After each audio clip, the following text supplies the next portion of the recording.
Joe. How you doing today? Good. My name is Heidi Mancini, and I'm here talking to Joseph Perroni, and I have a I've known you question. for 12 years. Of course I know your name. I know, but I'm just saying, right now, we're doing a short little interview, and I want you to tell the people what got you into bodybuilding, at what age, and why did you start bodybuilding? Why did I start? I probably was interested in it by the time I was about 8 years old. What made you interested in it? Well, my dad used to work out with his friends in the basement, which now that I'm saying it, it was before I was 8 years old. It was probably closer to 5 or 6 when I noticed that on TV he had athletes that were big and strong. All like the Marvel characters and stuff, Superman, Batman, they all were big. They were all the heroes looked a certain way, so you get influenced by that. And so I just wanted to be big. I think that's where most men start. I don't think any boy at a young age says they want to be a real estate agent. They don't want to sell anything. They don't want to, some of them want to be policemen and cops, I guess. But basically we want to be big. We want to be strong. We want to be powerful. We want to be worth something. And I think that's where it starts. So for me, it started even more so when I was 8 years old, when I joined my first football team, Pee Wee Football League, of course. And I noticed that the bigger you were, the stronger you were, the better in shape you were, the more chance you had to be a better player, and you would get more playing time. So it just kind of started from there. So what would you say to people that say that men start doing bodybuilding because they have, what I've heard people say, small man issues? There's probably some truth to that, but honestly, I started at such a young age, I didn't even see it as that. I just saw it as, I didn't even know enough to know, about big shoulders, V shape and all that. I didn't even look at that. I was just looking at the fact of I wanted to be better in sports. Mm-hmm. And I noticed that I got good at sports every time I got stronger and faster. So it was just a natural progression. The actual bodybuilding of caring about exactly what my body looked like probably didn't come until much later, until after I had stopped playing football, which was probably about 18, 19 years old. So when you talk about self-esteem, because we talk about this a lot with men and women, so the comparison of men starting out young, wanting to be strong men, whatever that's defined as, you could compare that as in some sense to women comparing themselves to, say, other women and other female role models to some degree of what, because we there's a criticism out there that says, with self-esteem, you should have your own identity. And women get criticized because they like to copycat and like to look like other women, have their hair done like other women, body shapes, that's the other thing. So you would say that they're pretty similar, but just different sexes? Yeah, I can't speak for women, but as a man who was a boy, I think I can say that I think there's a lot of talk in the media and print, everywhere you want to look, about how women have difficulty. They look at TV and magazines and they see a certain type of woman. And I guarantee that that's true. I'm not questioning that. But what I would say is that I just don't know any hero that is not considered to be larger than life. Mm-hmm. Faster than a speeding bullet, can jump, it is about being superhuman, Superman. It says it right in the words. So yeah, I think young boys are also put in that, and we don't really think about it. When we think about eating disorders, it's been only up until about a few years ago when they started to say that boys have eating disorders too, or men. And I think it's because we look at it different. When we see a person who's losing weight and only trying to get thin, let's say through anorexia, bulimia, that type of thing, where they're either restricting food or throwing food up, that they're trying to watch their weight in terms of that. And that's what we judge men by. But that's not true, because most men are trying to get big. So you have to look at the guy who's trying to eat 6 meals a day, who's buying $50 to $75 worth of protein powder every week so he can take it in between meals to get big. The guy who's sitting there bench pressing every week. The guy who's contemplating using steroids so he can look big, like that, as big as the guy, let's say that Aquaman guy. Like, no guy wants to go see that movie and be a toothpick with his girlfriend saying, "Oh my God, look at that guy." So I'd say, at least for the men's side, I can't speak for the women's side, but yes, men definitely do feel diminished, and they feel embarrassed by not measuring up. Okay, because I think in today's world too, you see a lot of guys that are becoming a little bit more feminized. There's criticism about that, and you see that the women are becoming a little bit more. The women today are a lot stronger, but I think a lot of that, some of that's changing in the media, because they're with Wonder Woman coming out, that movie, and we have a lot of movies now that they feature a strong female. You're not seeing the Barbie doll, the Cinderella, the soft, she needs to be rescued type thing. So I think maybe over the years that stereotype is going to change, in a sense that they're going to allow maybe men to be a little bit more in touch with their softer, more feminine. It's going to be okay to be, maybe not a big muscular guy, but be okay, with what you're born with, so to speak. And it's going to be okay for women to, be okay with being attractive, but also being strong and athletic and all the other things that they're changing now. Because when I was growing up, it was like Cheryl Tiegs and Farrah Fawcett and Charlie's Angels, and even though Charlie's Angels, they were portrayed as women that were out there in the police force doing detective work, they still portrayed them in a very feminine. They were still the weaker one at the end of the the production. They still always filter back into the softness of the female, where some of the movies that they're doing now, they're actually, Terminator was probably the first one that came out where they actually showed a woman that had some muscles, that wasn't, thrown a loop that she was ugly, because she had a little bit more development than just, skinny arms and legs. Yeah, I think the Linda Hamilton, I think the movie was about 1992. Which you start thinking about it now, that was a long time ago. Mm-hmm. She was muscular, and the personal training craze became bigger, and women were deciding that they could work out too and become more empowered. But this is some complicated stuff. I honestly don't have my finger on exactly where it's going, because it seems like in a lot of these movies and all these portrayals, they're using a very strong female presence in that. And I'm not sure why they're diminishing the man in those same types of movies.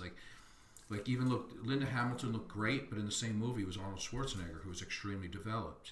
And you start to see the muscular men through like the late 80s. Dolph Lundgren, Jean-Claude, obviously Arnold. The action stars were legit. Sylvester Stallone, I can't leave him out. They were legit bodybuilders. They were big, and women looked up to them, and men wanted to be them. Those were heroes. Mm-hmm. Now, as they're amping up the women's empowerment, for some reason, and I got no problem with that. I think that's absolutely the way it should go. But I'm not sure why we're starting to diminish the men, because when you see the men, like the new Superman is thinned down, know. In men's bodybuilding shows right now, there's really not a lot of push for men's bodybuilding. The new generation coming up wants to be, skinnier and thin. They don't want to work out as hard. They're wearing shorts on stage now, which I just can't even understand.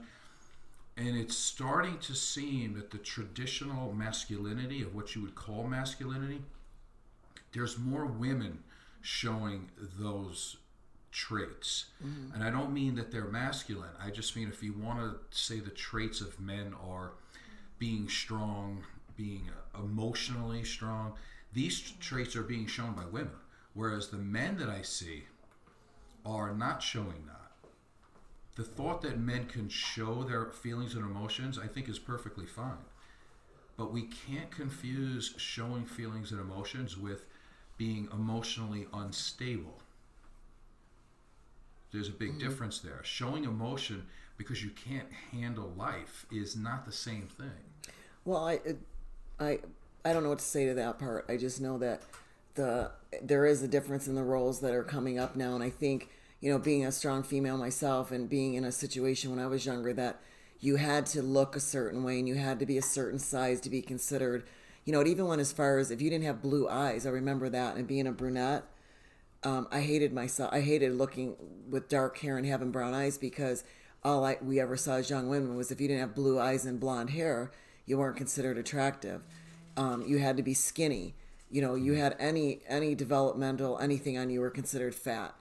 And for me, women have always been strong, you know, in my opinion, but they've been, I think in their way, they've been kind of made to think that they have to be in the background. Like don't show that side of your personality. Don't show the masculine part that you might scare other women with, and you're definitely going to scare other men because you're not supposed to be the stronger sex. That's just not in society. And I think men now might be becoming a little bit more relaxed about who they're supposed to be. That's been portrayed for years and years with the media.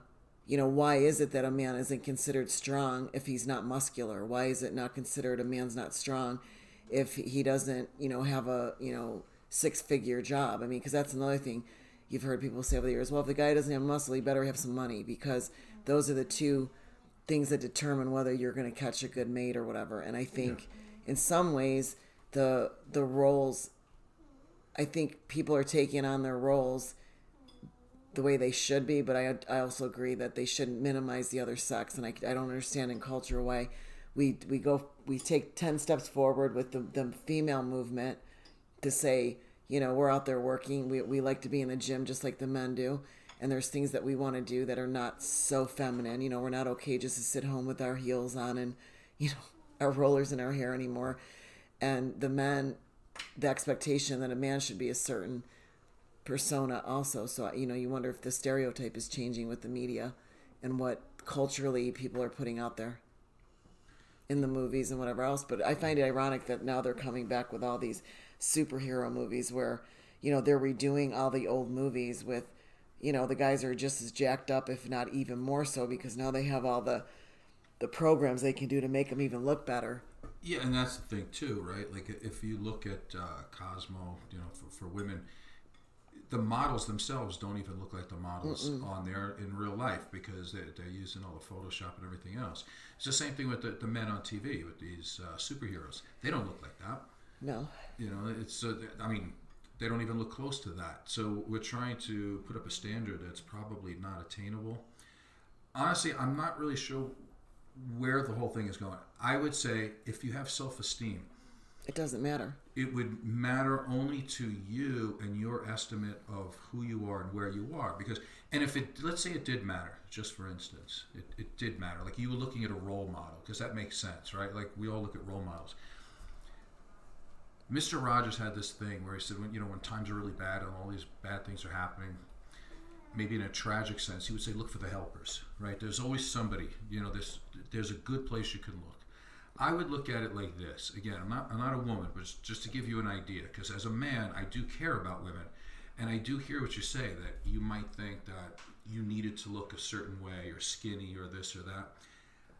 From the outside, I think there's always outliers. Like, you look at Marilyn Monroe, what was she? She was size 14. Gina Lollobrigida, what, she's size 12, 14? Like, it's not true that men want only skinny women. That's a lie, and unfortunately, again, I don't want to throw anybody under the bus, but if you look at Cosmo and look at all the photographers and all the writers and all the people who put that magazine together, there is no heterosexual men on there.